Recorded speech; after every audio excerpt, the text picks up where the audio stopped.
Hi, everybody. This is Jim Cornette, pro wrestling legend, and you're listening to the Book in the Territory Unprofessional Wrestling Podcast.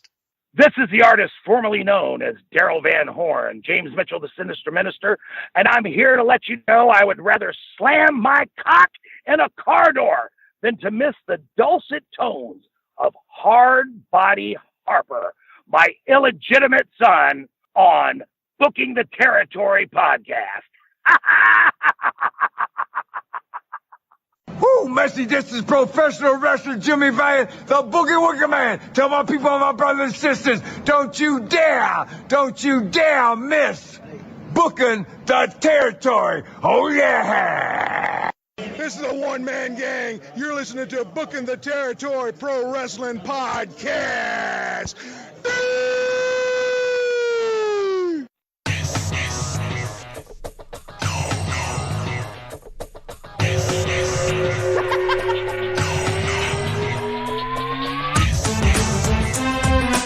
Welcome back, everyone, to this week's episode of Booking the Territory, the Unprofessional Wrestling Podcast, where today we are covering WCW Saturday Night on TBS from October the 26th, 1991.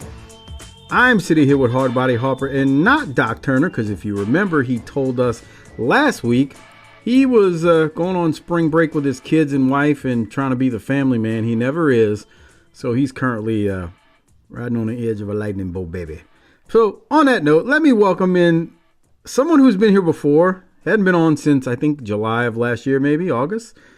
Mean Mike Crockett from the Wrestling Podcast About Nothing, which has come alive in the last few months. Crockett, how you doing, man, as we sit here and listen to Harper talk about hot news girls before the pre-show? I'm doing all right, man. Thanks for having me back. I know I'm here for my once yearly, when Doc Turner has a vacation, I come in and save the day. So happy to be back. You're like Halley's Comet. Once every 75 years. That's nice. Yeah. Hopefully I don't burn out quickly. Nah, that's usually not a problem here. I think you tend to do well, so I think we'll be fine. But yeah, man, we are also, maybe it'll air by the time we do this. Maybe we won't do it. We're also supposed to do a show on that NWO episode of A&E.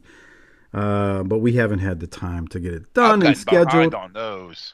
Yeah, I have too. Every now and then, I was trying to watch this weekend, and let me tell y'all something. Spring forward, I told Doc last week, can F all the way off. I hate this time change bullcrap, man. Dude, that fucked me up Monday, bro. Yeah, because me I forgot too. to change the time on my clock that's on the dresser. So, the alarm goes off on my phone. I just snooze. Fuck you. Just snooze. I look up and it's like, oh, it's 6:30. All right.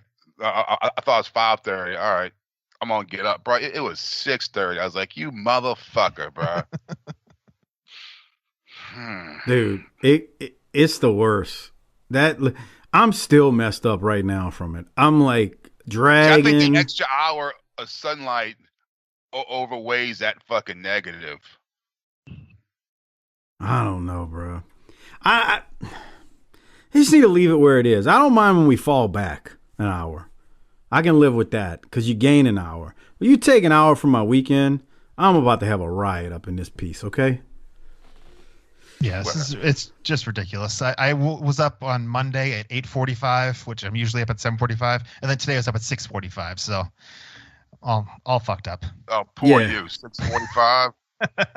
Oh. Hey, Crockett, before we get into this thing, man, let me ask, what's going on over at the Wrestling Podcast About Nothing? I mean, you and Malonis did the burial episode, I guess is what I'll call it, but and I think y'all did another one since then, but what's going on over there?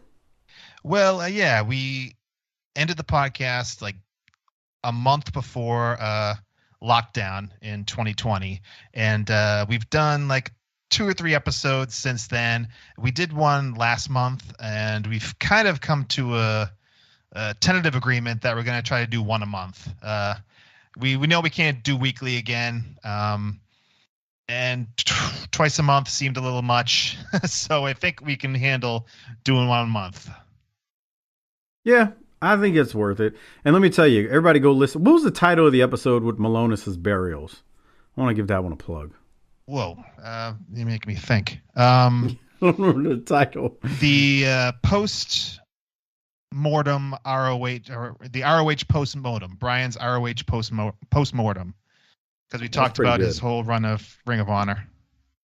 It was pretty good. It was very entertaining. There were some things said there that everybody needs to go listen to if they were ROH fans, especially, and definitely enjoyed it. So, okay, once a month. I won't hold you to that. So if it's just once every 6 months or a year, then so be it. Then okay. Yeah, I mean, I haven't. I wanted to record one next week, but I haven't told Brian yet. So we'll see. We'll see how that goes. My thought is perhaps try to do the last Monday of every month, but we'll see. I get it, man. It's rough. Hey, Harper, let me ask you a question. Have you heard about this Dutch Mantell and Ric Flair feud? Yeah. All right. So I want to ask y'all about it. I want to play a quick soundbite of what Dutch said.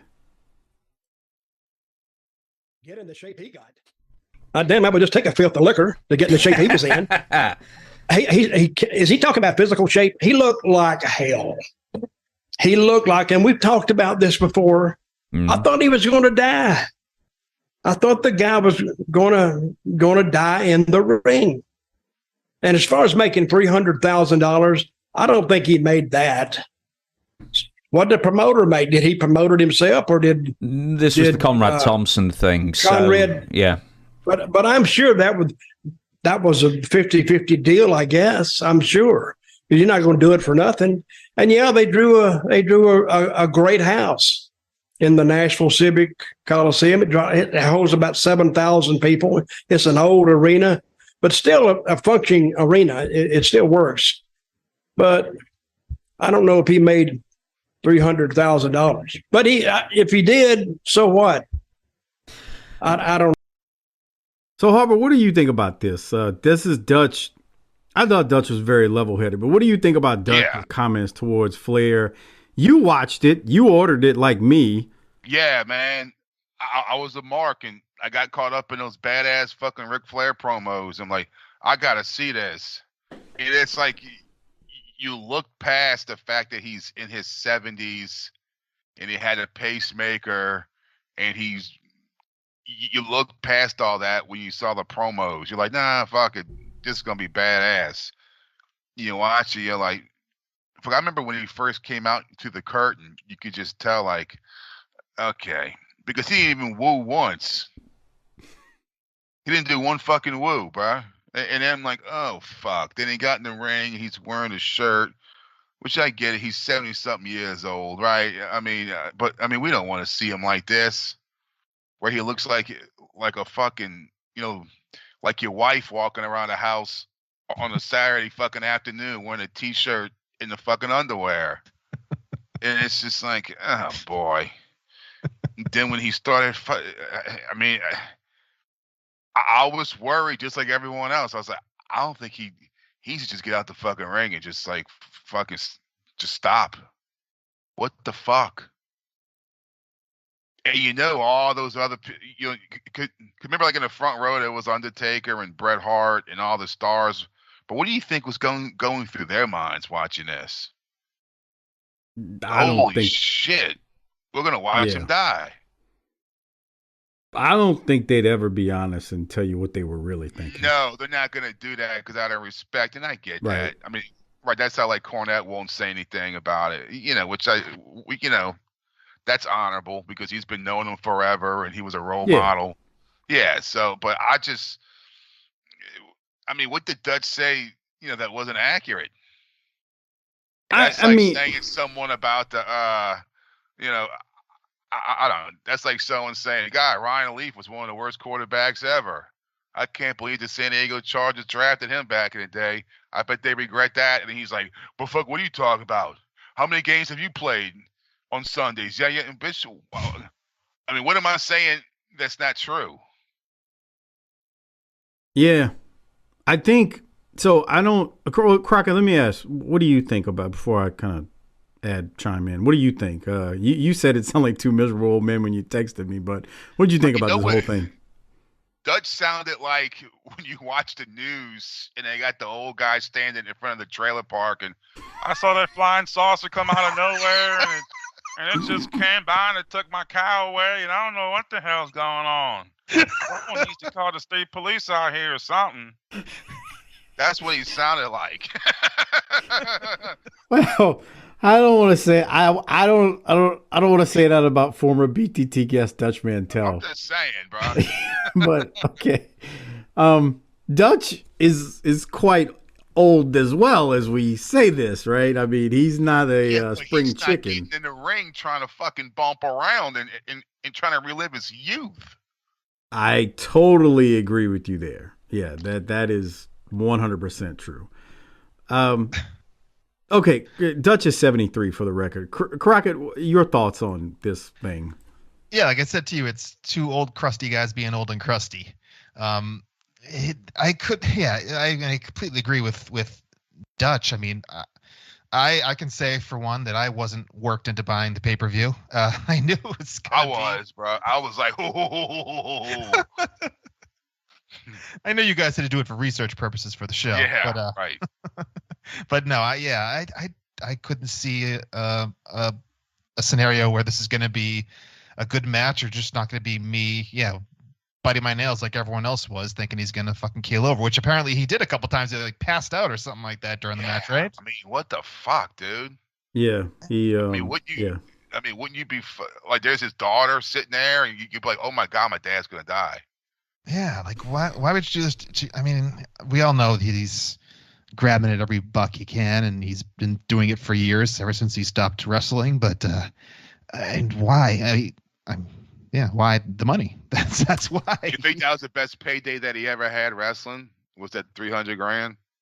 I don't know if I believe he got $300,000, but because that's a lot of goddamn money, right? That's a lot of money. So I don't. You would have, how much would have got? How much should he make at a featured match at WrestleMania? His last match at Mania. How much do you think he would have made there? Well, see that's what I was getting at. Like I mean, he's Ric Flair. I would feel like I believe he's gotten more. Yeah. Before. I think he's got more than that for one night. He's Ric Flair, dude. I mean, yeah, I think so. More than $300,000 for one night. Yeah, now I'm thinking about it. I'm thinking maybe for the one match, probably. I mean, I know they get that kind of money for like the Saudi matches, but for WrestleMania, I don't know. Yeah, I don't have that. Maybe so. Yeah, maybe for him and Shawn Michaels, maybe. I mean, it's possible. Maybe he's going to find out. He's Ric Flair, so like, I feel like he's definitely got that or more before. So, and then the other part of that is, I don't know if I believe he got 300. Now, I have no data to back up what I'm saying. It's just in my mind going, this wasn't a WrestleMania event. Like, it was a pay-per-view, don't get me wrong, but it's not like. Yeah, it was on Fight TV. Yeah, like, so, I mean, could he have gotten that? I mean, look, what do I know? I'm just thinking from a strictly common sense standpoint, I don't know if he got that. Because then, like Dutch said, so what did the promoter get? Or did the promoter get nothing? I mean, like, I don't know. There's just a lot in there where it's like, wait, hold on. You got to start actually doing the financials for that whole weekend, not for that match. Because that was a whole weekend affair with the meet and greet and everything else. Maybe. Yeah, that makes sense. Yeah. Yeah, I mean, maybe. But again, I don't know, and I don't pretend to know. But I here's what I think. So for everybody listening, you all know this by now, and I'll put this up early on on YouTube or Patreon. I think Rick fired back on Twitter. He said, "Thank God they used the word veteran and didn't call you a legend, just a miserable old wrestler trying to make a buck. And by the way, you never had a legacy to begin with." Woo, is what Flair's response was. I actually think the thing that got to Flair was this part right here. Get in the shape he got. God damn, I would just take a fifth of liquor to get in the shape he was in. I think Flair must have got hold of that and it just set him off. Yeah, you motherfucker. Now, I don't think Dutch is wrong though. Like he's not wrong, but nothing hurts more than the truth, Michael. Bruh, you ain't got to tell me that. That's the when problem. Yes. People blast you with the truth, you get very defensive, and I think that's what Flair did. And the thing about Flair, man, I'm sorry, we're Ric Flair fans. His personal life, he's been a disaster. Like, I ain't trying to talk bad about the man, because I really do enjoy watching his old stuff, wrestling and his promos. Yeah, no, dude, I was watching his old stuff the other night. You had to wait for Doc to go on vacation to start talking like this, right? Yeah. Yeah, he's actually having an intelligent discussion about it when Doc's not here. But, and Doc will tell you Flair is his favorite wrestler of all time. And he told me the other day, he's like, I can't stand that bastard. Like, I can't. He's just a mess. That pay-per-view, if you think about it, I won't sit there and say he stole money. I mean, people pay. Look, it's capitalism. You don't think he stole, as they say, you stole a pay-per-view? Well, I mean, yeah, you can as a phrase, like as a phrase of wrestling, Cornette always you stole a house or whatever. Yeah, like they stole a house, but he didn't literally steal money. It's capitalism. You put a product out there, you say, hey, this is what we're offering, and people buy it. Okay, I don't think they'll do nowhere. I don't think they'll do nowhere near as that if they ever did this again. I think we talked about that when we covered it. But I think Flair's life is a mess. Like, I tried to listen to his podcast at one point. Man, he's all over the place. Dude, he's worse than you, Harper. You think your attention span is bad? Conrad would ask him a question about X, Y, and Z, and he's answering the question about A, B, and C, and M, and N. And I'm like, wait, what? How did we get here? He was asking you about WrestleMania X such and such, and you're talking about the drinks you had at the bar at Starrcade, like, 89. What happened that we got to that? So I just think Flair, like, I think he's kind of miserable at times, and I kind of see him as like the Rambo of wrestling. He was meant to be a wrestler and nothing else. It's like Rambo was meant to be this badass soldier. He can't work at the fucking be the assistant manager at fucking Winn-Dixie's. He's a badass fucking soldier, and that's all he's gonna be fucking good at. And that's kind of like Flair, where he's just he can't stop being a wrestler. He can't stop being Ric Flair. I think you're right. Yeah. I think you're right. Crockett, any other thoughts on old Ric Flair here? Well, he did kind of walk it back, didn't he, in a tweet since then? Flair did? Yeah, he was it March 11th? I guess it was a few days later. On the next day, didn't realize that. The next day. Yeah, I'll read it to you. I have it right here. He says, Dutch, let's just agree to hopefully grow old reluctantly but gracefully. Oh, there you go. See, I didn't know that. He says, we as old veterans need to be united, not at odds. Heart. We must join as one. Join me, Luke Skywalker. Well, I think gracefully, I think that's kind of off the table at this point. Yeah. I'm glad his PR person put that tweet out there. Yeah, for real. Conrad Hey Rick, can I have your login info, please? Hey Rick, let me see your phone for a minute. Yeah. You said you were having problems with the volume on it. Let me take a look at it. No, Rick was taking his afternoon nap on the couch, and Conrad snuck over. Yeah, because oh God. Okay. Yeah, look, I won't crucify him for that. I'm glad that tweet was put out, whether it's Flair or someone else who put it out, because I got a lot of respect for Dutch wrestling wise. I got a lot of respect for Flair. Flair just does come across kind of as miserable though these days, and I'm glad he kind of walked it back with that tweet, even though it allegedly may have been someone else who put that tweet out and wrote it for him. That does not seem like a tweet that Ric Flair would write in 2023. But well, he did capitalize every word, so at least he's following the format. Yeah, that's true. That's true. But yeah, hat tip to Flair for maybe cleaning it up as we get into this. But I I wanted to mention one other thing before we get into the main show. So we got Halloween Havoc coming up next week. So Harper, that means you're gonna watch this one, right? Next Tuesday. Which Halloween Havoc. One more time. 91? Halloween Havoc 91. Yeah. All right. When do you want me to remind you? Sunday night? Saturday night? Every night. Oh, every night. Yeah. So starting Friday, Harper, don't forget to watch. It's like I'm talking to my mom when she was sick and she had to take her pills. Okay, Mom, you got to take your pills at 9. All right. Okay, next day, Mom, you got to take your pills. I'll have to remind Harper to take his water pills every night at 9 o'clock, starting on Friday, all the way through Tuesday, so he watches Halloween Havoc 91, so we can discuss 5 days until Havoc. 4 days until Havoc. Yeah. I'm going to put it on right now. He's watching in the background. But yeah, we got Halloween Havoc coming up on Patreon, tinyurl.com/Patreon BTT. The only way to listen to our review of that, me, Doc, and Harper, is by going to Patreon. Again, it's tinyurl.com/Patreon BTT.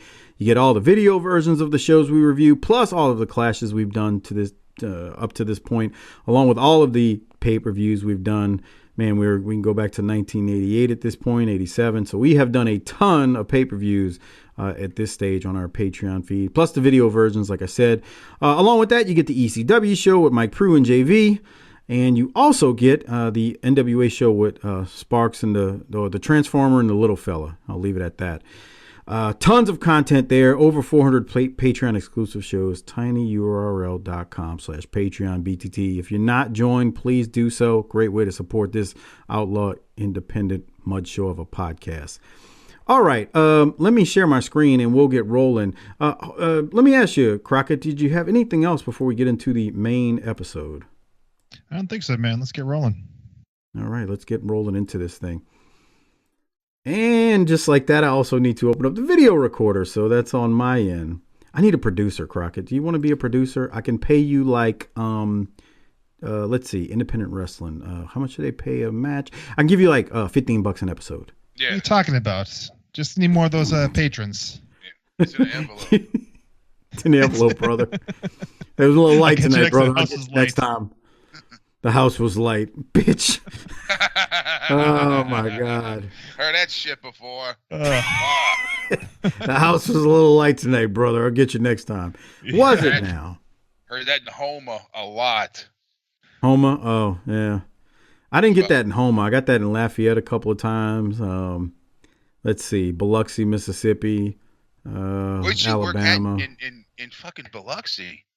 At a high school or something? So most of the time in Biloxi, there is a old airplane hangar called Point Cadet. What the hell's the name of that old airplane hangar? It's an old airplane hangar in Biloxi. Worked there a few times. God, I think it's called Point Cadet. Google it, Harper. See if it comes up, because now I'm second guessing myself. But it's an old airplane hangar. It's not an airplane hangar anymore. I mean, it looks like an airplane hangar. I don't think there's airplanes in there. Is the point I'm trying to make. Look, I remember one time we went to this bar in fucking Biloxi. A friend of mine used to live out there, and it was a fucking double wide. And we're sitting there, and I look at the floor. It's got this, disgusting carpet, to say the least. I'm looking at it. I'm like, what the fuck is that design? I'm looking. I was like, that's fucking Chuck E. Cheese. They had carpet in there. They must have redone a Chuck E. Cheese or something, and they took the fucking carpet from the Chuck E. Cheese and put it in this fucking bar. Like that was the fucking floor. Could not Southern Mississippi. Yeah, fucking Chuck E. Cheese fucking carpet. It's the South in Mississippi. What do you expect? A 5-star bar? For real, dude. I remember one time there was a show just outside of Boston with a guy. It was running his first show on his own. Actually, a guy who's actually working for WWE now, and go up waiting around after the show, waiting forever. I guess they're doing promos or whatever, waiting to get paid after the show. Oh God. It just sitting around this, like the ring is all the way down, just sitting there waiting for the guy. Guy finally comes out. I walk up to him and say, "Oh, thanks, thanks for having me," all that stuff.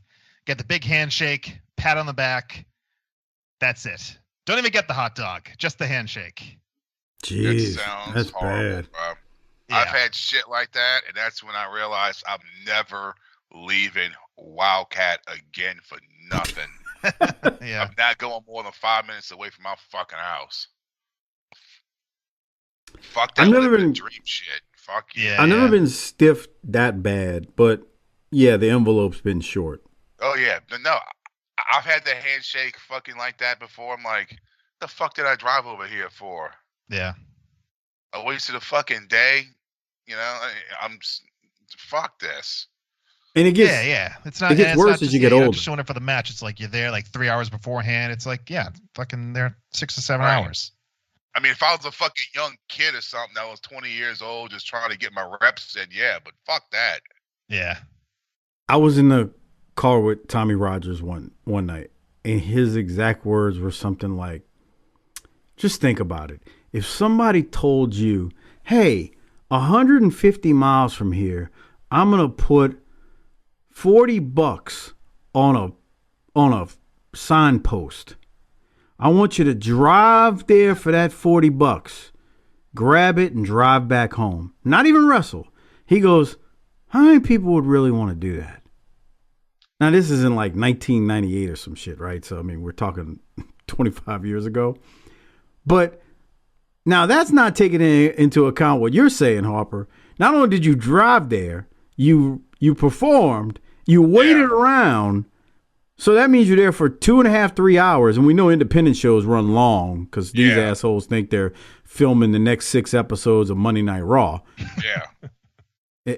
But that's exactly what it turns into. And so then you spend a whole day, damn near a work day, dealing with some jackass who shakes your hand, gives you a hot dog, and shorts your envelope.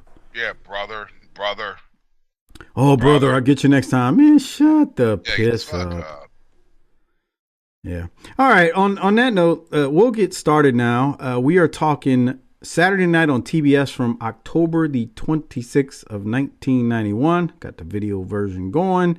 We're at Center Stage again. This is the second half of the taping from October the 7th. The show intro, it starts with a replay of Ron Simmons announcing that Dusty would be his manager for one night. And then we head to the green screen where JR welcomes us into the show. We're going to see more from Medusa this week. Van Hammer's wrestling debut on TBS. I need to say TBS because he's already debuted. He just hadn't been on TBS yet, according to them. And the main event will be Cactus Jack and Abdullah the Butcher versus Bobby Eaton and Sting. And they say we're going to see a feature on Vader, who should be returning soon. And on that note, we're going to go directly to the ring for Van Hammer versus Scrap Iron Bill Ford. Crockett, I got to ask you, you ain't been around as we talk about old Van Hammer. Harper and Doc and I have put the boots to this dude. Any thoughts on hair metal Van Hammer? I mean, it looks good. It kind of looks like they handed him a guitar like 15 minutes before he went out there, and he's like trying to figure out what to do with it.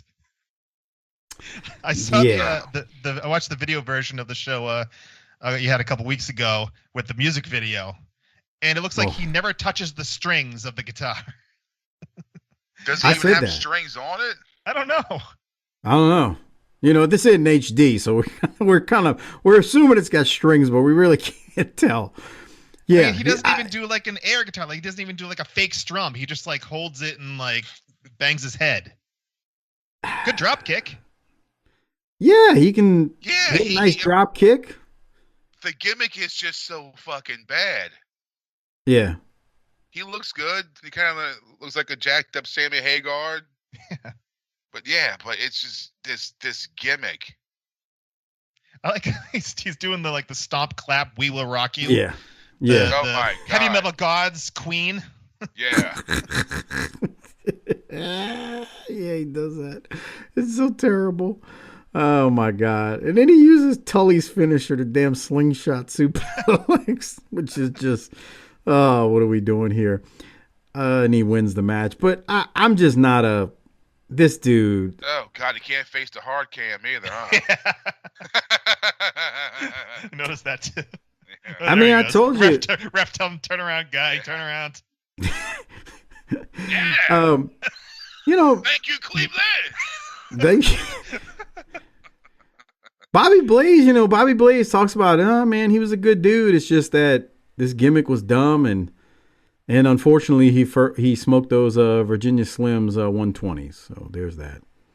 He smokes more than that, doesn't he? Well, I'm saying Bobby joked about whenever they were in the airport together. Yeah. And he was like, Mike, you believe that big bastard used to smoke Virginia Slims menthol 120s?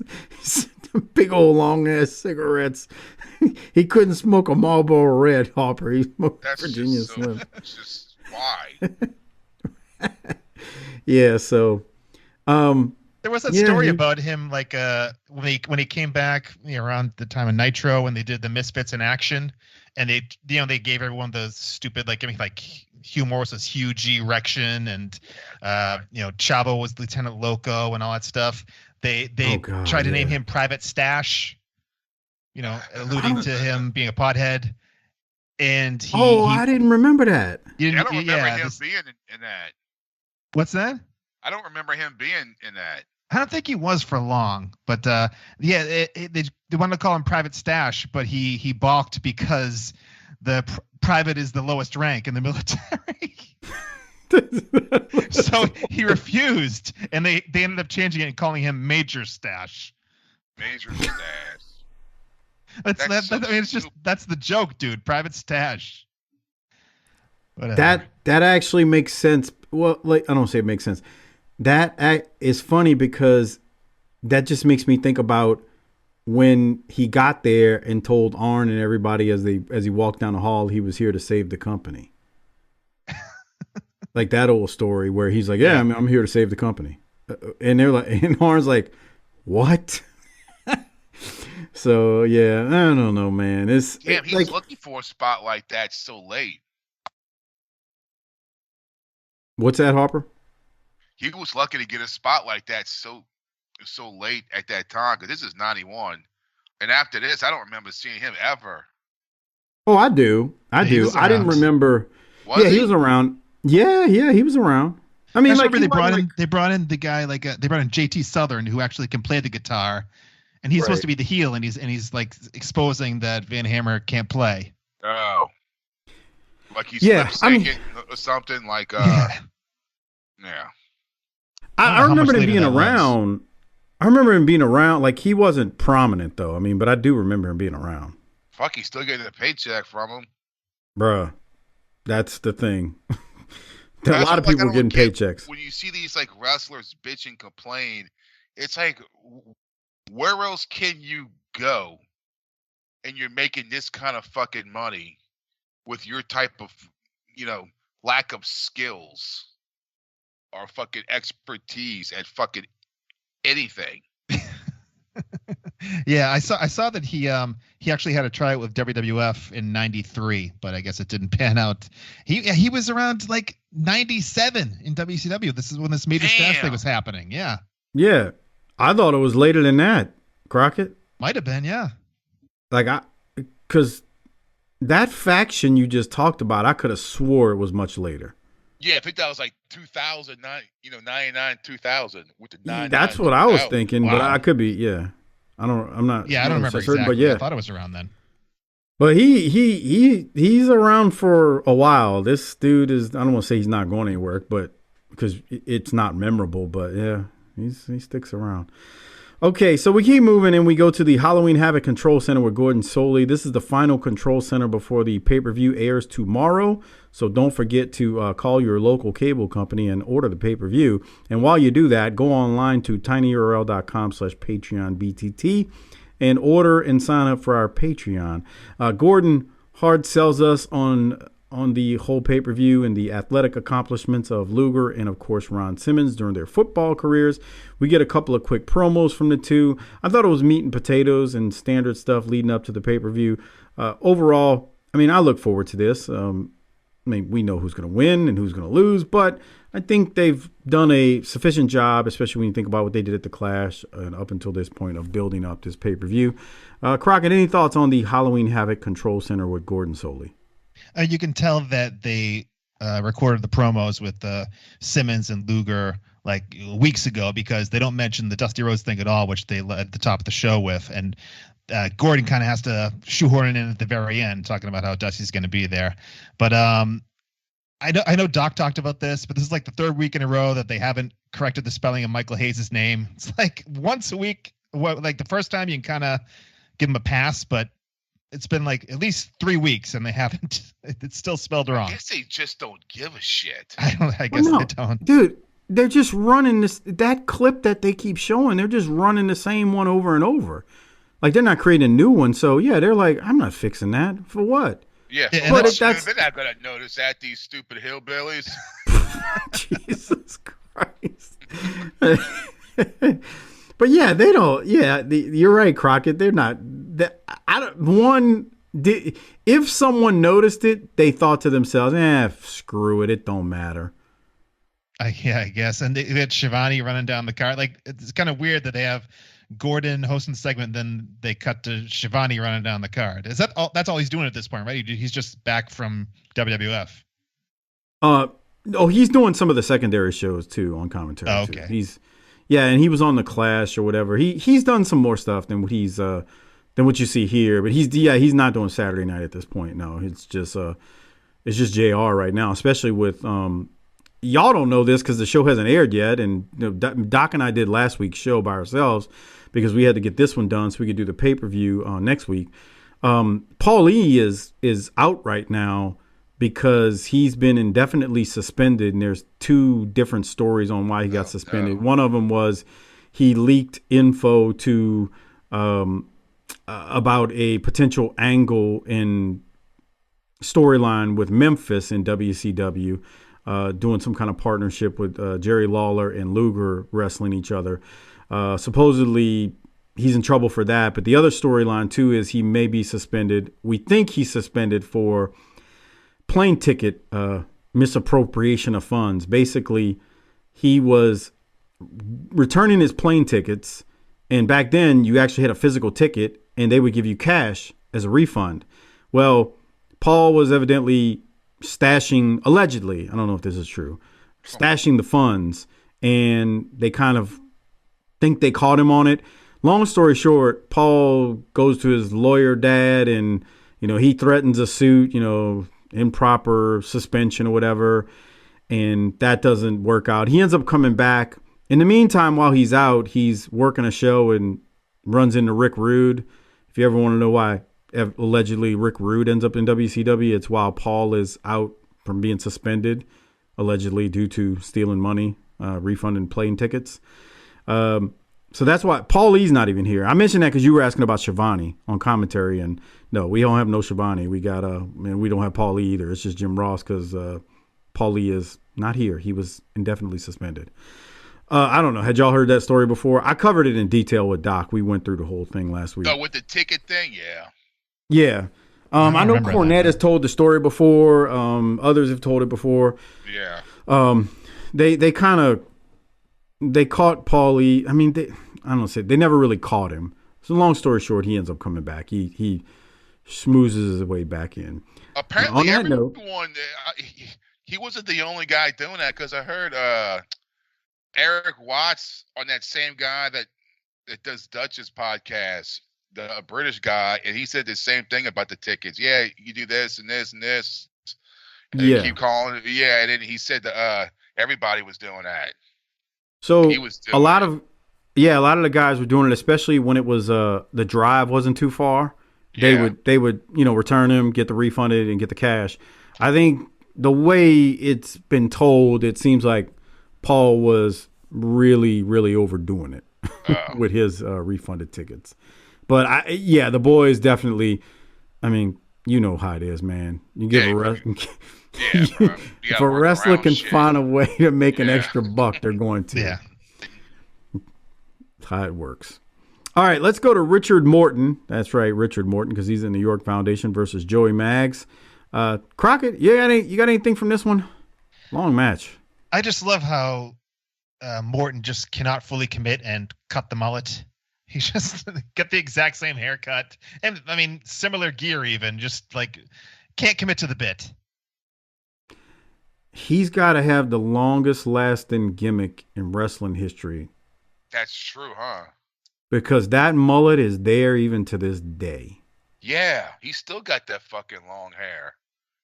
He's even got the bandanas with the like right now in the York Foundation. He's got look at the knees. The bandanas are still on the knees. Still, just like didn't change much of anything except just playing the heel in the match. Yeah, man, he's for sure. So I mean, again, Morton still got the mullet. He's not gonna let the mullet go. It ain't happening. And Mags is pretty good. I mean, I think he's like 21 or 22, so I think he's pretty good for his age. And he had life the whole time. It was a good match. Yeah, it was good. That finish was weird. Morton does this. I think he drive fell more than just went down. He's done that before though. This finisher. Yeah, put his knee in the back of his. He stood on the top rope, put his knee in the back of Mags's head, who was standing in the corner, and kind of drove his head into the mat. So then, after Morton wins, we're going to go to an interview shortly. Let me get to it. The interview is JR's interviewing Barry Windham about the Chamber of Horrors match. Let me get to it shortly. I got to fast forward a little bit for when he comes out. Here it is. Out of the ring will be the Steiner brothers, Sting and Elegante. But on the other side of the ring, you will find Abdul the Butcher, Oz the Diamond Stud, and Barry Windham. My question to you, Barry, why are you on the team led by Abdullah the Butcher? Well, really, that was supposed to be a secret, but I guess if I tell you, I may as well tell everybody here. Now, have I ever walked out here with Abdullah the Butcher and done an interview or been in a match with him, called him my friend? No, sir, you have not. Well, have I ever stood out here with Sting and had him right by my side? Have you ever been out here with Oz? Have you ever been out with any of those guys that are supposed to be on my team? Not to my recollection, no. I'll tell you what, this match is supposed to be one of the most dangerous in WCW history. And it's one of the kind of matches where only one person is going to really feel the shock of the whole thing.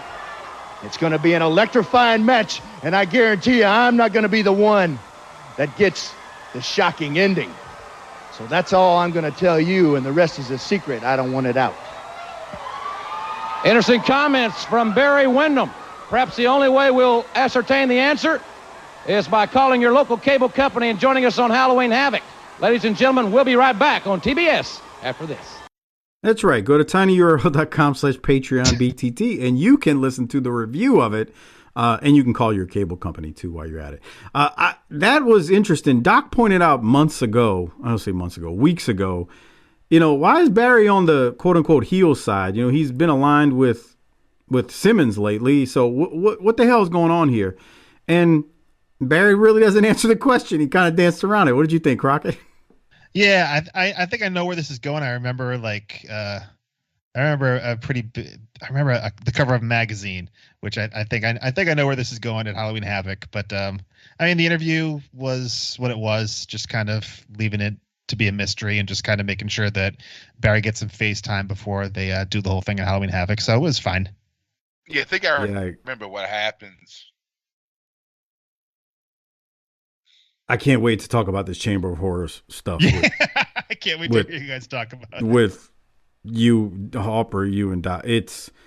So Doc's last words before leaving on vacation when I talked to him last week was he was going to watch it on vacation one of the nights when he gets to the hotel. And I go, dude, you're going to just have a fit. He hadn't seen it. And it's so bad. It's just, I don't know what the hell they're doing. You can't electrocute a person, bro. It's like that's called the death. It's called the freaking electric chair in prisons when they kill people. That's not how the world works. I think they had one down here, like in '93. Did they, Mike? A Halloween Havoc, a UNO. Yeah, they did. They did. Wasn't it '92? Something. Maybe it was '93. Yeah, they do have one. I know exactly which one you're talking about. Actually, me and Dr. Blassie reviewed it a couple years back. I know I won't, and we're going to review it when we get to it. But we did have one. That was the one with I think it was Vader versus Cactus. Yeah, They beat the shit out of each other. Jesus Christ. Yeah, we did have one at the Lakefront Arena. So it was pretty good too, from what I remember. Okay. So yeah, they kind of don't answer the question about Barry, why he's aligned with the heels, but we'll talk about it when we get to the pay-per-view, or we'll review exactly what happens. Jim Ross then goes to a video package of Vader, and unlike when Vader was here a while back, where they showed a video package from him in Japan, this is pretty much all the stuff he did when he was in WCW. So there's that. There was even a clip of him, Vader versus Nature Boy Paul Lee. Thought that was interesting. Anyway, in the end of the video package, they tell us Vader is, at the end it says, coming soon. And there was that. Crockett, any thoughts on this? Well, it was a promotional vehicle for the mask that you smoke just as much as it was for Vader. It's like, yeah. They love that mask. I do too. I tell you, man, that mask was super awesome the very first time I saw it, and I was always mesmerized by it, even, in my teen years back then whenever he came out. Yeah, I was just trying to figure out how the smoke goes off when he's not touching it. He said he had that, like a little remote in his hands. Oh, yeah? Like the tiniest thing where it had like a button on it. He talked about it on some shoot interview. Maybe it was when he was on Austin's show years ago. Yeah, it was like a little, he was like, yeah, you should be able to hit this little button. At least that's what he said. I've never seen the remote in his hand. When I say remote, I mean, it was like a little bitty thing that had one button on it where he was like, I'd press it, and that's what would trigger the smoke. So I would think it'd be someone backstage. I mean, this is like the early 90s. They would have like a little button. Like you think it'd be like the size of a fucking suitcase. Right. Let me ask you a question. Do you trust any of these assholes backstage at WCW to hit the remote? But they'll set that shit off, bro, when it's still on your fucking head. You'll get all fucked up. Sitting on it backstage. Let's think about what we're talking about here. This is WCW. They don't get much right. They got all the talent in the world right now. And yeah, so I don't know, man. Yeah, you're right. It should just be somebody backstage, but who knows, man? Who knows? Have you guys talked about Elvira hosting these commercials for Halloween Havoc? Actually, we had in previous Havocs. I think this is the first time we've seen the ad with her, because some of the commercials have been cut out on some of our episodes. So yeah. But remember last year, Harper, we saw her a lot leading up to it. Yeah. So it's good get. Not this she got year. Paid for that. More than the not boys. $300,000. Yeah. She got paid more than the boys. Oh, man. All right, so Jim Ross, we keep going, throws to a replay of Steve Austin versus PN News from last week when Lady Blossom gave Austin like the gimmick, the Nux, and Austin knocked out News. Dustin Rhodes came out and said, nah, brah, and the refs reversed the decision. Then JR throws to a match with Austin versus Mike Graham. So, Harper, you didn't see this. It would have really pissed you off because they're doing this gimmick now where the decision keeps getting reversed. Austin wins due to cheating, and Medusa made her debut last week too. That's the other part. Went down into Lady Blossoms and pulled the gimmick out. Yeah, pulled the knocks out of the knockers. Now that's a good one. I'll have to tell Doc about that one if he doesn't listen back. Then pulled the knucks out of the knockers. He was over there jizzing when I said pulled the knucks out of her blossoms. So yeah. Jesus. All right. On. Yeah, Jesus is right. All right, on to the match. Austin versus Graham. Any thoughts on this, Crockett, as we get a long 10-minute match between Mike Graham and Steve Austin? Yeah, I mean, Graham worked the leg well. One point, Austin says that Graham pulls the hair, or he grabs at his hair and says, he pulled the tights. So like the old school heel stuff. I wanted to ask you about this, Mike. JR says at one point that valets and managers shouldn't be allowed at ringside, and he starts saying things about like, you don't see coaches standing in the huddle and standing behind the quarterback. And then he says, oops, I'm not supposed to talk about football. Sorry about that. Is that something that like, is that like he got an edict from, is that something that's like a backstage thing or something that happened on the show? I heard probably told him something. Yeah. Because he's the same football. Because they're going to change the channel. They're going to put it on ESPN and start watching football. The pizza executive who now has become a freaking wrestling expert is going to tell even a young JR during this time who's called some great matches with Steamboat and Flair, knows what the hell he's doing, don't talk about football. So that's what it's got to be. I can't see Dusty saying that to him. No. I mean, like, you know, if JR was going overboard, drooling over Dusty in the middle of this match, yeah, I could see that was Dusty. But no, I would bet, I'd bet a paycheck that Jim Herd is just being a jackass. What's new though? Yeah, it's got to be what it is. What else, Crockett? Anything?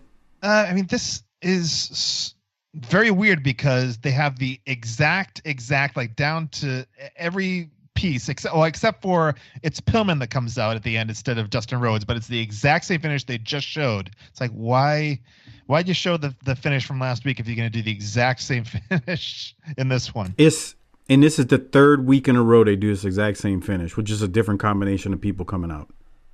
Oh my God, dude. Yeah.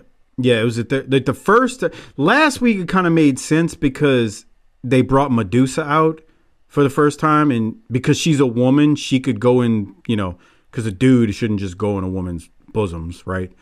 So Medusa as the woman comes out. What, man? I'm just, you know, I mean, you shouldn't reach your hand down in a woman's goodies without permission. So Medusa comes out and is like, nah, I'm a woman. I can go down there and grab. And she pulls as Crockett said, the knucks out of the knockers. That's good, Crockett. Yeah, I mean, it was very inventive. Thanks. So, yeah, like, this is the third week in a row we've seen this, like, literal exact same finish. Exact same finish. Where he gets the knucks. Yeah, he gets the knucks. He knocks out Graham. He, you know, hides the knucks. Then he's going to give them to Blossom. Blossom's going to put them in her bosoms. Pillman comes out. And Harper hates this when it happened in Smoky Mountain Wrestling. Whenever the ref reverses the decision because another guy comes out and tells the ref what happened, Harper would go off. Yeah, just fucking bleed this motherfucker. Right. We know the heel's cheating, but Harper always used to complain about that in Smoky. Well, how do you know? I mean, just because she has brass knucks in her tits don't mean they fucking used it. What other reason would she have brass knucks in her bosom? Maybe they fucking live in a bad neighborhood. Who knows? Makes sense to me. Yeah. I mean, you got a point, man. Look, I'm not trying to defend this finish, but it's crazy because Austin has this is the same finish 3 weeks in a row. The other part of this is Medusa, these first 2 weeks, is built as a babyface. Like, she's coming out and getting decisions reversed. Now, one might say, well, that's just a setup for the big swerve that could be coming with her. Swerve, bro. Yeah. Oh, God, I hate that. Anyway, so, yeah, same thing they've been doing. Right? We'll hear from her later. Yes, exactly. So here we go. One of my favorite wrestlers of this era, if we can call him that. PN News and Big Josh. What a team this makes up. A lumberjack and a rapper. Together. Yeah, I mean, we got one of them looking like an orange creamsicle Jesus pop. Christ. What, Harper? What? Nothing. I'm just looking at him with the orange fucking outfit and look at this shit. The dancing. Look at him dancing on the apron. He's swiveling them hips, dude. Yo, baby, yo. This dude is so entertaining. I'm sorry, man. Guilty pleasure. But the people are into him. He's getting a reaction. Crockett, we've had this argument on this show, the three of us, but I'll bring you into this now. PN News, as bad as people want to paint the gimmick out to be and the wrestling out to be, he did the one thing that you can't deny. He gets a reaction. Are we wrong here? No, yeah. I mean, yeah. I'm looking at the people now. They're going bananas. Oh, yeah. They can't. Yeah. They're like, oh, yeah. A fake black guy. Bruh. Right. And Big Josh. Big Josh. Back to the hard cam. Yeah, Big Josh. Some big fucking,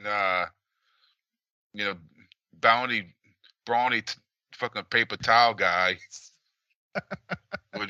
with this fucking rapper. Yeah, this makes perfect sense. How do you put these two together? This is you should have just did two singles matches and Made it short. These two do not need to be tag teaming. Pulled them out of a hat. Yeah. Well, last week it was Austin versus News, so News is going down the card this week. Oh man, what do you have from this one? It's not very long, Crockett. Well, I thought you were going to play the big rap that Big Josh participates in. Oh God, he starts rapping with him. It's absolutely. Maybe you shouldn't. Yeah, I wasn't planning on playing the rapping with the two of them. Yeah, it's bad enough when it's News. Actually, News isn't bad, but really, it's I've gotten used to PN News' rapping at this point. I think he kills me when he raps after the matches because he gets out of breath and he's like trying to keep his cadence going, but he's huffing and doesn't have the wind. Very funny. Anything else though, Crockett? Oh boy, here he goes. Yo baby, yo. Broken record. Broken record. At one point, Big Josh destroys Bob Cook's life with a German suplex. That was pretty cool.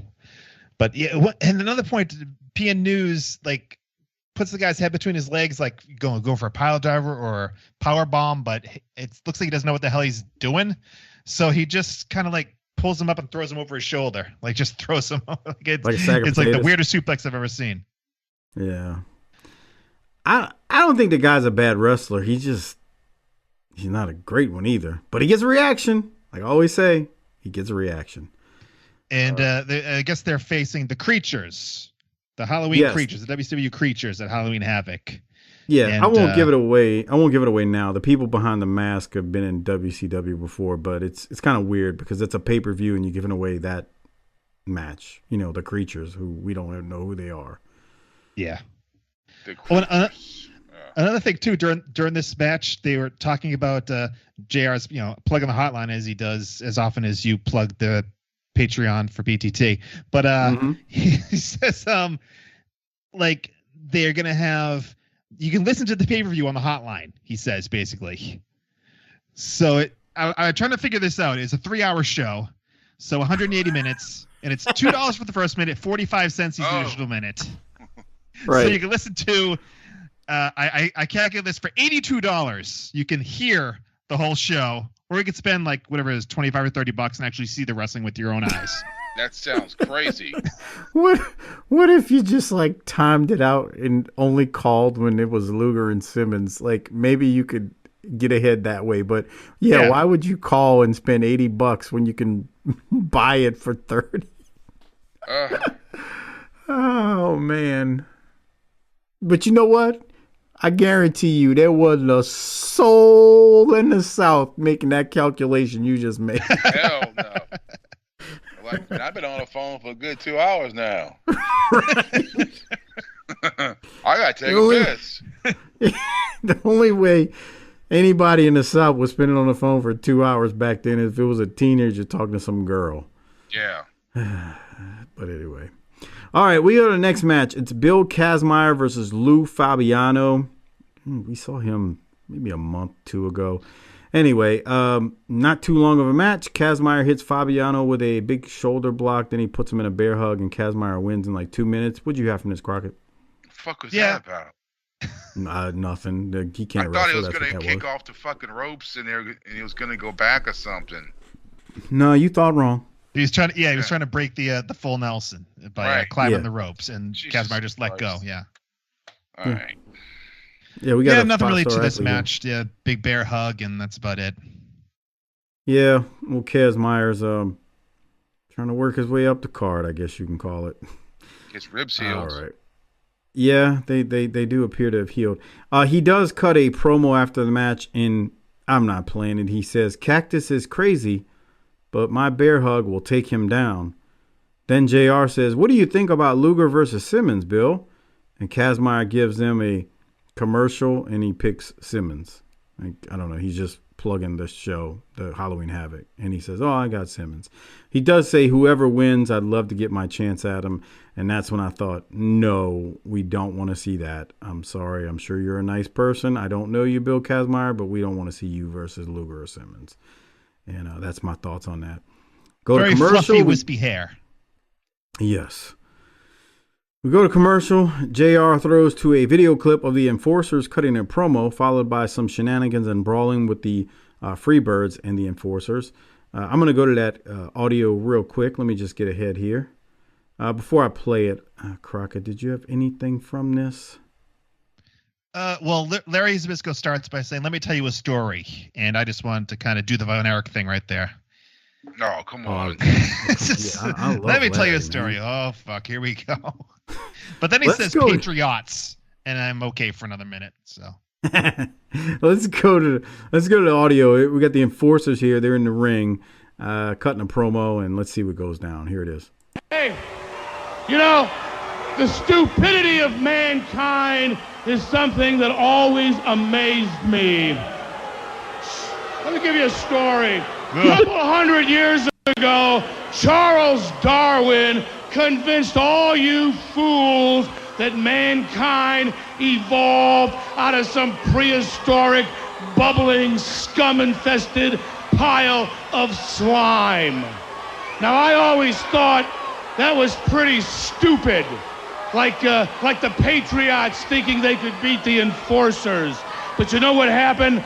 Along came the Freebirds. And now I'm convinced that there's two slobs that definitely belong in a scum-infested puddle of slime. I have had it up to here with these two long-haired, slimy, stinky idiots. Okay? And I'm going to tell you this. You guys are already on the endangered species list. You mess with us, you guys are going to be back in that prehistoric mud pit just along with that dodo bird. You want to jump us from behind? You want to come out here with masks on, claiming to be the Screaming Eagles? I'm sick of that whiskey breath. I'm sick of that matted hair. And I'm sick of listening to that song. You want to be rock stars? Do it on your own time. But you stick your head through these ropes. We're not rock stars. We're not movie stars. We're wrestlers. We're the World Tag Team Champions. The next time we see you, if it's at the mall, if it's downtown, if it's getting on a plane, we're going to point out to you firsthand the difference between Freebirds and the World Tag Team Champion.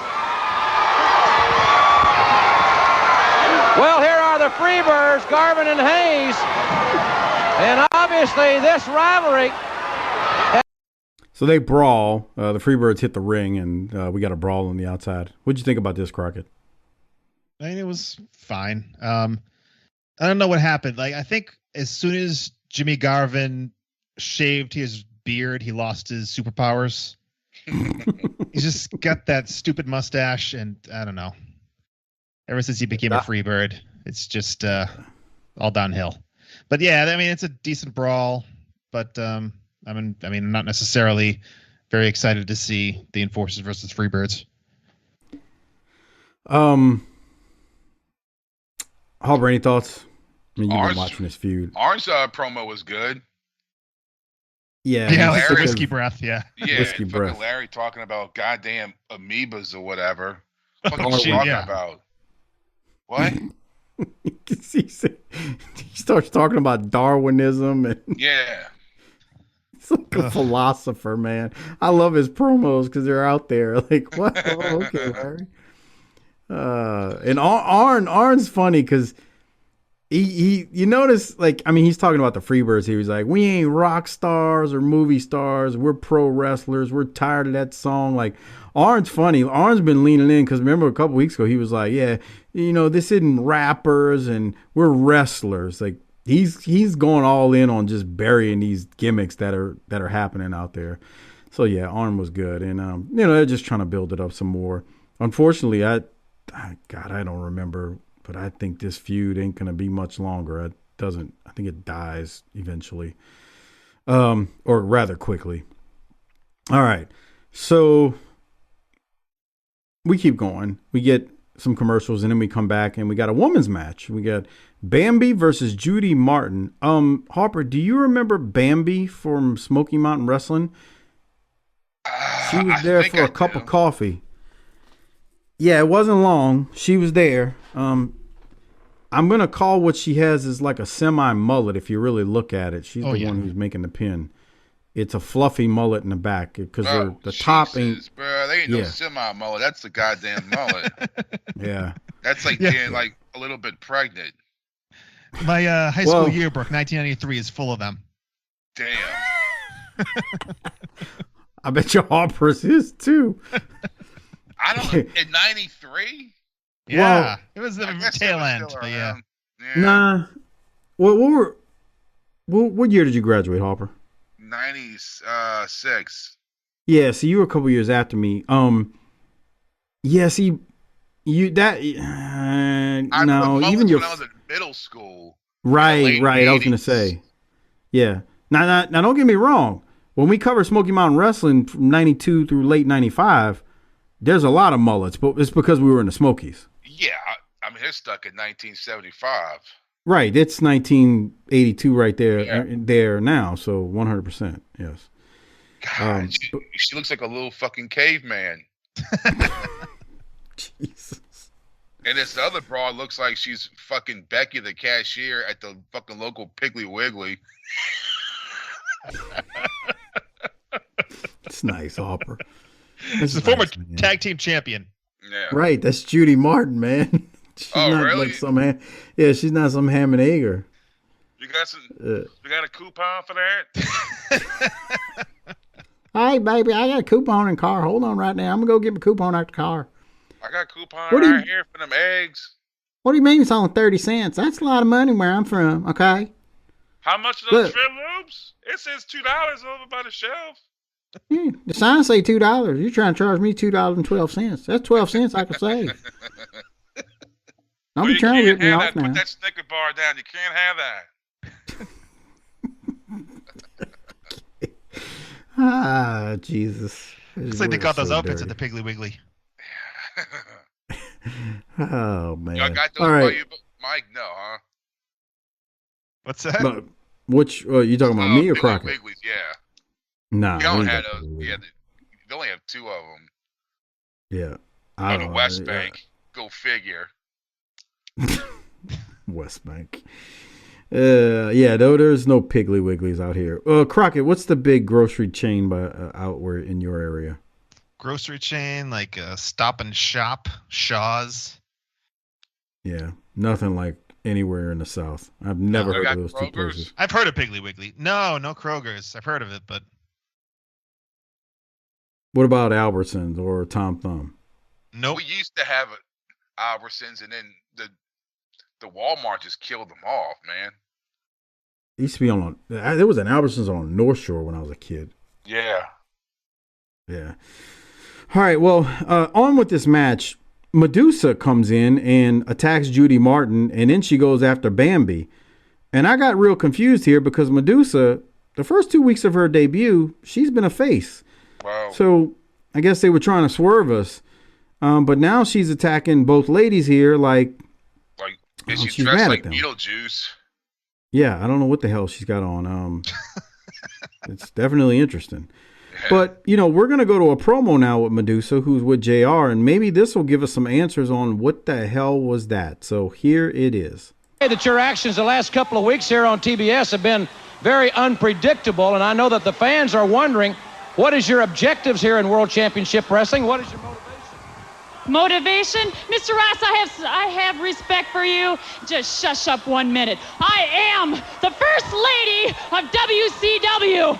In fact, I am professional wrestling. If that means I have to demolish every valet, Miss Blossom. If that means I have to demolish every valet and every manager, Miss York, and every wannabe, Miss Commentator, Missy Hyatt, I will, and then some. If that means I will kick some ass. Well, I think you got the drift. She wants to be the First Lady of World Championship Wrestling. I'm not going to argue with her. We'll be back with Johnny B. Bad. Well, I guess we got some answers. What did you think, Rocket? Yeah, it was good, quick to the point. More to the point than the match. Like you said that Medusa came in, you kind of blew. They did a full 8-minute match, the two women, which was kind of weird to me because there's no women's match on the pay-per-view tomorrow, the next day. So I figured Medusa would come in, but I was hoping she'd come in a little sooner. They did like a full 8-minute match before she came out. But yeah, the promo was fine and got the point across. Harper, any thoughts on it? She looks really young there. Well, she is. How old do you think she was back then? You think she was still in her 20s? You're going to make me Google this, aren't you? I mean, it's 1991. She's got to be in her 20s, maybe? Let's see. Born in 63.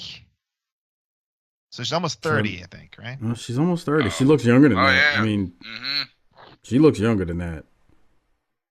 God, I would have never thought she was that old at that point. Not that that's old, but you know what I mean. Right, she looks, right. Yeah, I mean, I would have given her AWA, and then when it dissolved, she showed up here. I would have given her 21, 22.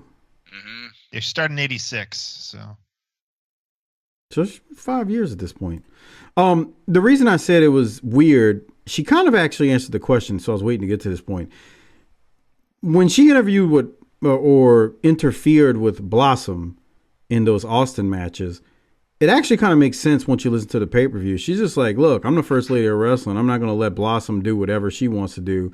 But then she also decides to beat down these two ladies. So it's kind of like, she's kind of a loose cannon, not to take Pillman's name, but that's kind of how I looked at it. It's like, oh, okay, well, you're just not for either side. You're just about to do your own thing, and I get it. You don't want any of these women to get over. So not that she was doing it in a bad way, but you know what I mean. All right, we keep moving. We go to commercial, come back, and we got, as you heard, Johnny B. Bad versus Rex King. Crockett, any thoughts on this one? Rex King, also known as Timothy Well of Well Done, a couple years later in the WWF. Damn, that's who that is? Yeah. Yep. I have a note from Smoky Mountain Wrestling as well. Oh, yeah. They show up there at some point, yeah. He put on some size then, huh? Yeah, he's a look how slim he is. Jesus. Yep. Look how fucking small he is. His name is, isn't he Timothy Well? I think that's his name. So, yeah, that's him. He is very slim here. He looks like a kid. Lanky. Yeah, he's got I mean, he doesn't look bad. I'm not trying to make it say that, but you can tell he got a ways to go. He needs to put some size on, as he's got white and black tiger stripes on his tights. And he's just as white as the white in the Yeah. But that's him, a very, very young Timothy Well right here. Johnny B. Bad's going to win it kind of quickly. Would you have anything else, Crockett? Well, we're gonna go for something right here, and it's gonna kind of get fouled up immediately. Does this whole big thing, and then I think then he's a left-handed suplex here.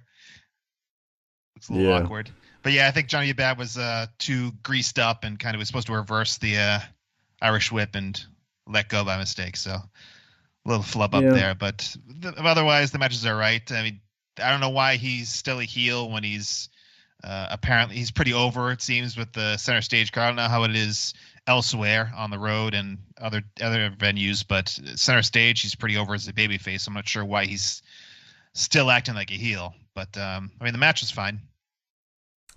Well, they're going to do the official breakup, but I guess that's why. But yeah, he's over. I mean, you got to give Dusty Rhodes credit on this one because this was his idea, but you got to give him credit here. They got over a gay black man in the South in the early 90s. I mean, yeah, I mean, he stayed this gimmick for the next couple of years. So, like, what, 95? Yeah, when did he go to WWF? It felt like it was around that time, or 96, maybe? Yeah, something like that. It was. I remember the big thing was that he had the first guaranteed contract with WWF. Somewhere in the mid-90s there. They should have never changed it.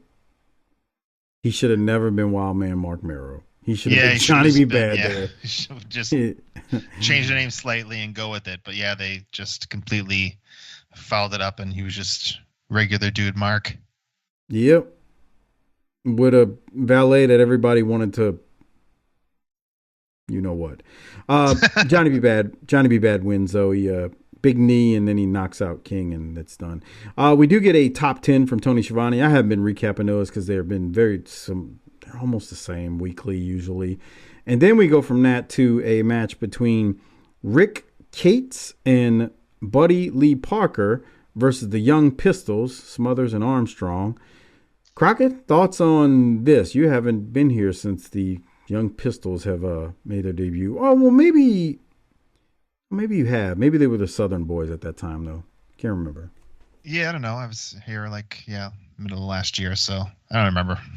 My memory's awful. Either. But the Young Pistols is fine. I really like the it's kind of weird because this is another match that really has nothing to do with the pay-per-view. I mean, the pay-per-view is tomorrow, and these, neither of these two guys are on the show, so it's a little weird that it's kind of like a cold match heading into the pay-per-view. But they gave JR an opportunity to talk about the enforcers and whatever else is going on. But a little weird. But I really like the finish.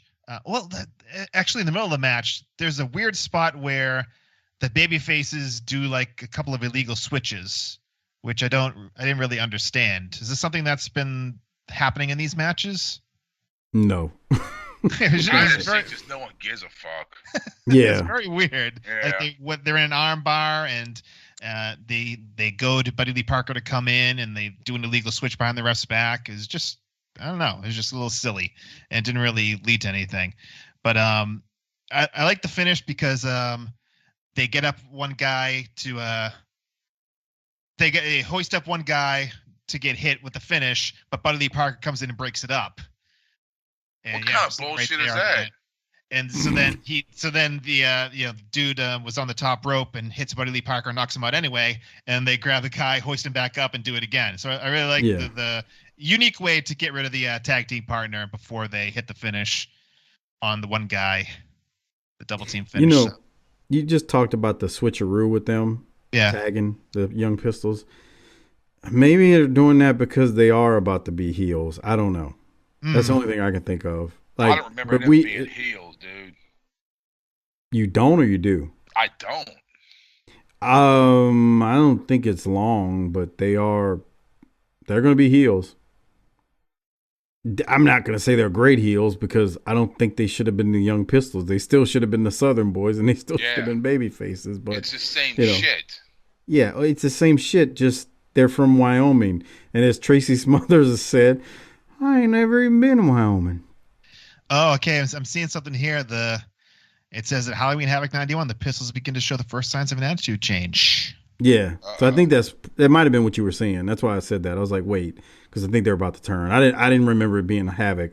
I remembered it being officially kind of in 92, but we're almost to 92, but yeah. Yeah. It's saying that's the first inkling of them being turning heel is coming up. So I guess maybe this was the first inkling, but that's what they say on the Wikipedia. So yeah, that makes sense. It's starting to make more sense now. You got that cleared up. So that was a good catch though, because it kind of, that is good storytelling if that's exactly what they were doing there. So we keep moving, and we had some commercials, and there was a Halloween Havoc ad, and then we go to the main event and the last match on this show this week from October 26th of 91. And it is Cactus Jack and Abdullah the Butcher versus Sting and Bobby Eaton. Now, they start this thing with not much time remaining. And my main note here was I felt like Bobby Eaton just took a beating in this match. He took a beating. But let me go to you, Crockett, and you can tell me what you have from this as the crowd was into it, seeing these four guys, 4 stars, go at it. Well, Bobby Eaton might have taken a beating, but I think in the long run, Cactus Jack took the bigger beating. He took some fucking awful bumps for some random Saturday night show, which I guess was his calling card. But yeah, there's one right there. There was one right there. He gets dumped over the barricade. Looks like he goes down. It's either a ramp or JR calls it a ramp, but it looks like a staircase. He just takes a bump and just goes fucking flying down into a door. He flew down the stairs. Yep. Yeah, and then he follows up by doing like the clothesline where he follows the guy out, and then later on he does a cannonball off the apron onto the floor, nobody home. It's just what the dude. This is like, you're going into the pay-per-view in a couple days. Just save yourself. But like I said, that's what Mick Foley did. But you just told Mick Foley to save himself. He ain't gonna do that ever. Yeah. This is why he's over, man. He's always gonna put his body on the line. Yeah, I mean, you hear. I like his podcast. I mean, I think Doc is the only one still listening to Ric Flair's podcast, but gotta be the Mick Foley podcast. Foley's pod is really good, and yeah, I mean, he seems like he doesn't have many regrets, but maybe he would have saved some of the bumps. He says, but yeah, I mean, like he did what he had to do to get over, and that's kind of what he felt he had to do. Go back to that clash that we did, Crockett, when he takes the bump off the ring apron. Yeah, and Mil how they Mascaris. Against the when he was wrestling Mascaris, and the whole thing was they needed to get him over because they knew what was going to happen. To this day, this dude hits the concrete and splats like a pancake, and all you hear is a thud as his body hits. And everybody still talks about it to this day. I mean, he that's who he is. He's, I mean, like I used to hear Flair. Doc and I had this discussion years ago on the show. You hear Flair criticize him. Well, Mick didn't need to do that. Mick didn't. Well, maybe he did. You didn't need to do that because you were Ric Flair, but Cactus doesn't look like you, so Mick's got to do those things. Foley just had to do that to get over, and that's what he did. And what did you say? He says he doesn't regret much of it. Yeah, I think there's maybe you should have saved some of the stuff for big shows rather than doing it on a random Saturday night like this. But yeah, I think for the most part he knows he did what he had to do to get over and make money. So I don't think overall he's very regretful about it. Yeah, I say this every week. I don't know how he still can walk. I know, huh? Yeah, I think he's had everything replaced at this point. But yeah, I've been around him a little bit, and it's just it's sad sometimes to see him moving around. But I think now that he's gotten his hips done or whatever, and I think he's hopefully in a better place. I tell you what was rough. Harper and I talked about this at the Wildcat X-Rated show 2019. So I hadn't seen Tracy Smothers in person it'd been a long time, and I was shocked. Like, I didn't realize Tracy had that much trouble walking. Remember Harper? He would walk around with that cane. Yeah. Before the shows, I'm like, how's he? I'm like, he's wrestling. Like, I didn't realize his, like, I guess back or knees or hip or whatever it was. Yeah. I didn't know he was in bad a shape as he was. But he got in that ring that night, and he was bumping all over the place for Devin. Yeah. I'm like, how the hell is he bumping? He was walking with a cane before the show. I'm like, man. And it's sad. For Tracy, it was sad because, he never made millions. Yeah, that's what was hard to see. And let me point out, as Cactus takes a wicked bump right there, that was before Tracy got cancer, too. So this is pre-cancer, which ultimately took his life.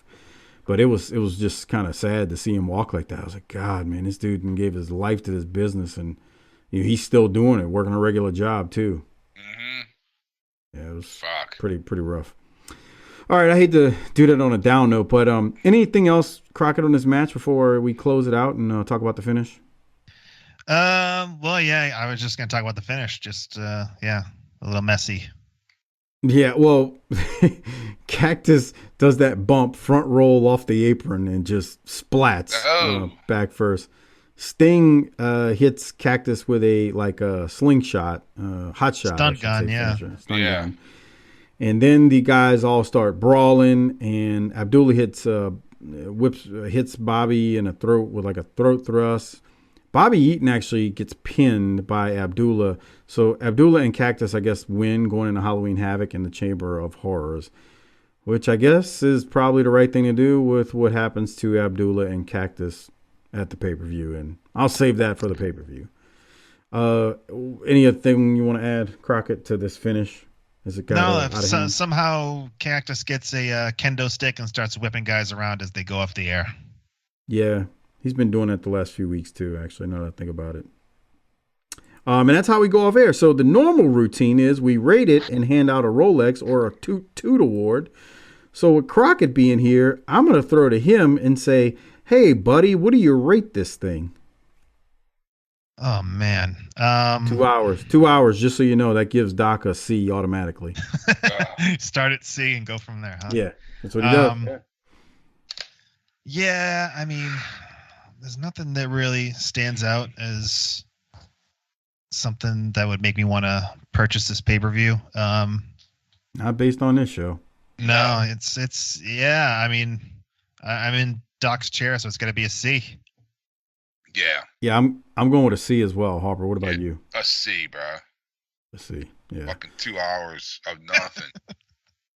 So then we need to hand out the Toot Award. Before we do it, remember, become a patron, tinyurl.com/PatreonBTT. That way you can see what we rate Halloween Havoc or listen to what we rate Halloween Havoc. You can watch it too because it'll be on the video version as well. So tinyurl.com/PatreonBTT is the only way to listen to and watch our Halloween Havoc 91 review. I'm going to give the Toot Award or Rolex, depending on what you want to call it these days, since Flair's gone, but we're going with Arn lately with the Toot. Hey, I don't know who else to give it to, honestly. So I thought about Medusa, but Cactus taking crazy bumps right before the pay-per-view, he's going to get it from me because he's just insane. So I'm going to give mine to Cactus. Who you want to give yours to, Crockett? Yeah, I was thinking the same thing. Just destroying himself for our pleasure. So least we can do is give him a toot. That's right. Least we can do is give him a toot. Harper, who are you going to give a toot to? I'll give mine to Double A for his promo. I thought about going that route too. Yeah. So Harper goes Double A. All right. Before we get out of here, Crockett, we talked about the WPAN at the beginning of the show, but I want to give you some time to plug anything that you got going on, whether it's the WPAN or anything else. What's happening over there in the world of the WPAN these days for anyone who may have missed the first part of the show?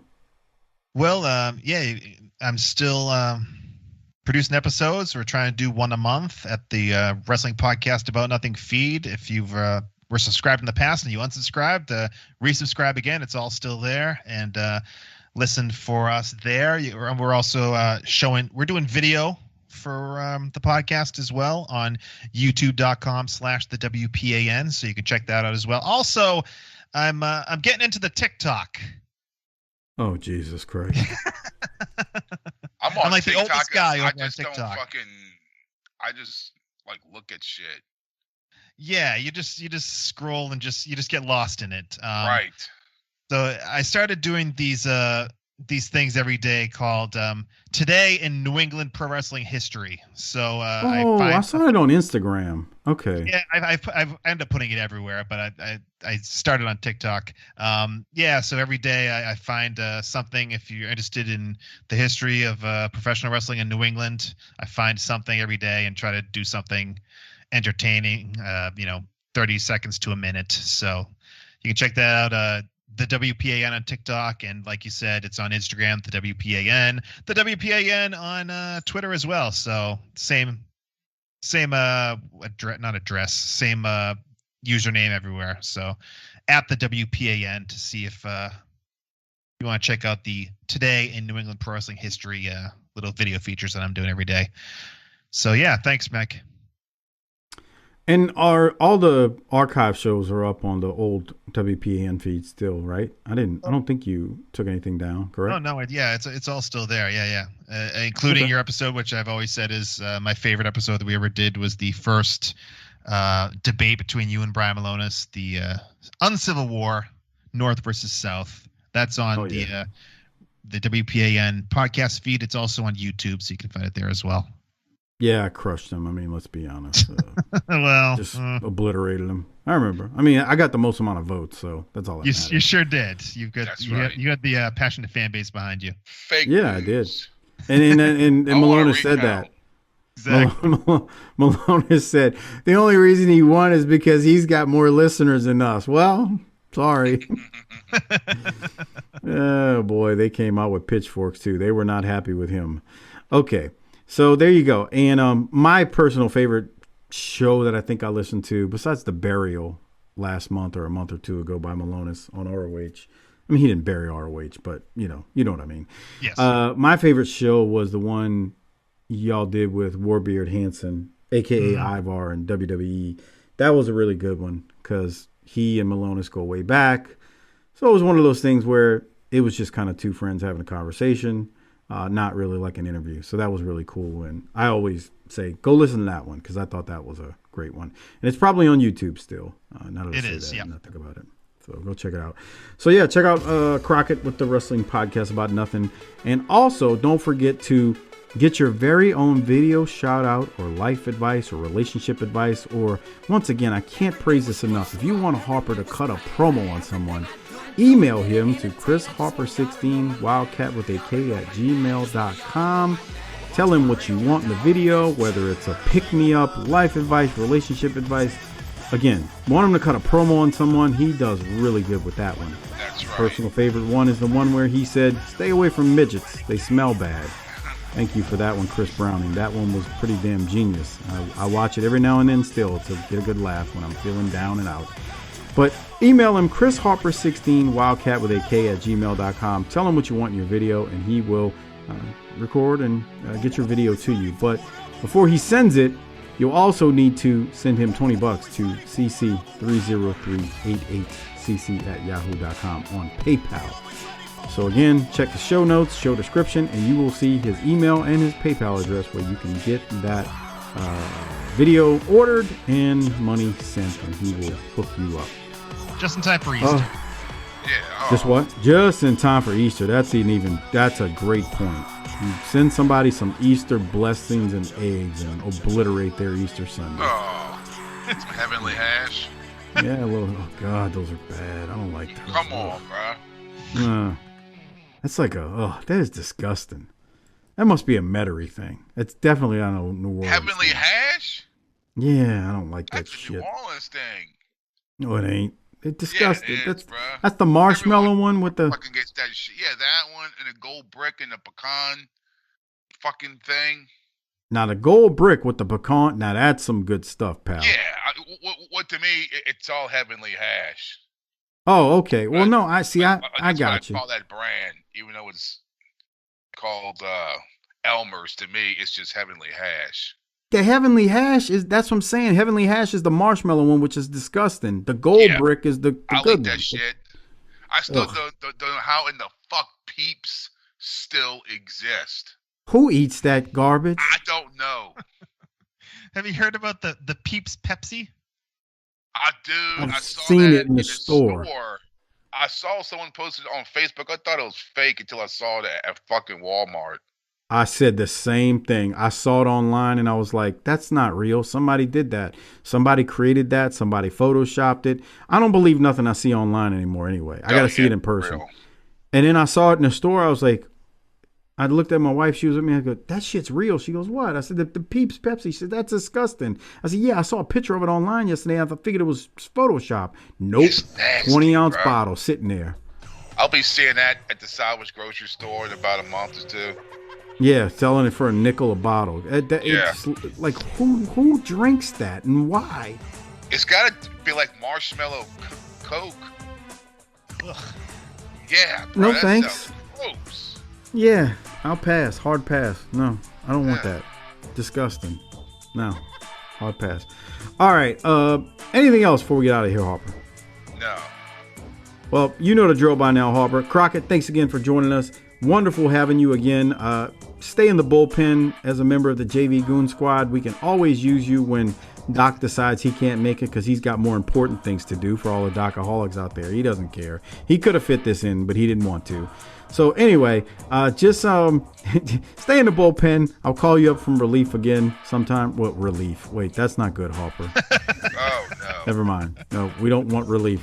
I'll call you in as a bullpen member. We'll keep the word relief out of it. But on that note, Harper, hit the tagline and let's roll. Book it, bitch.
gotta like we're working on like a foot of snow up here. So right now in March.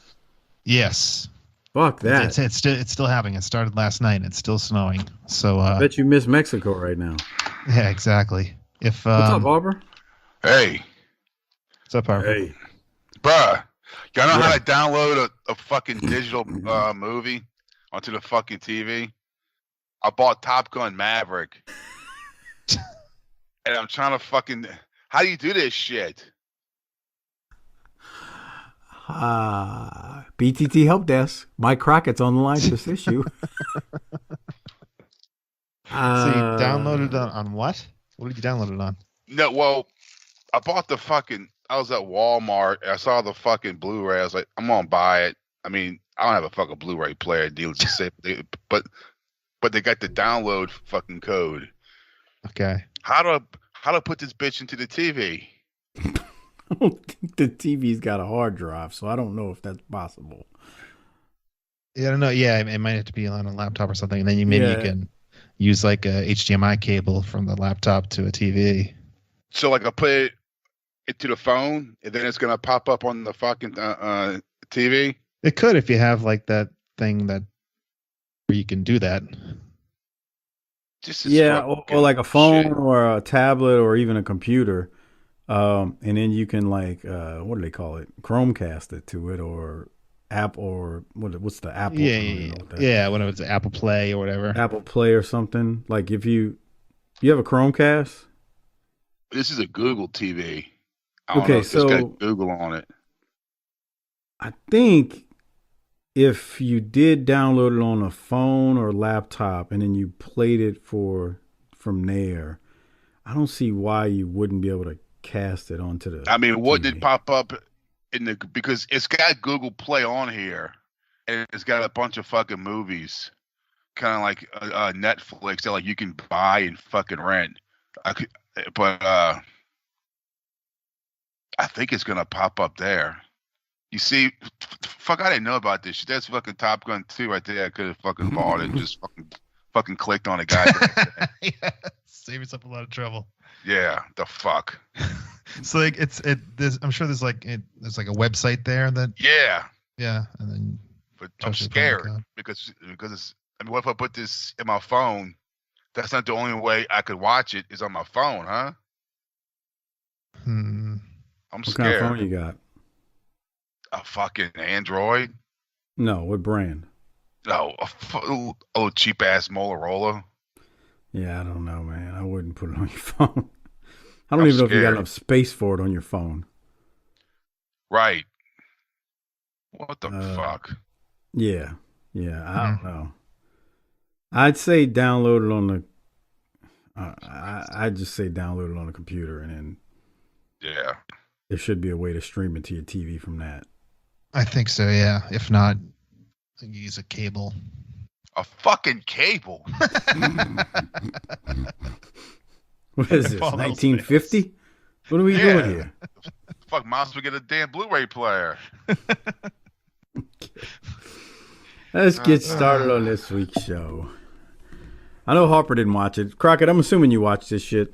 Yeah, I just finished it up not too long ago, so. Gotcha. Fucking Mark. There we go.